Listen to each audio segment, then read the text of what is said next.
This is a 7-inch piece of 316 stainless steel.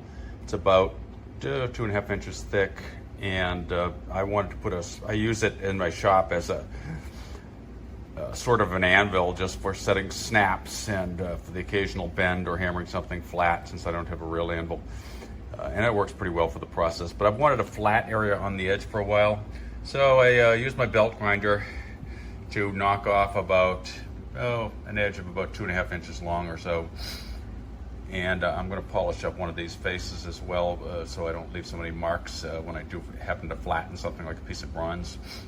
So let's see how it does. I'm going to use a flap wheel on this, and then see if I can do something with a roll-lock disc to polish it up a bit. And this is about 15 minutes later. It took a while to get all those saw marks out of there.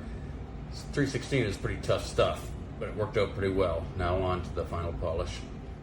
And just for fun, and totally unnecessary, this is polished out only to 240 and then buffed with a honing compound.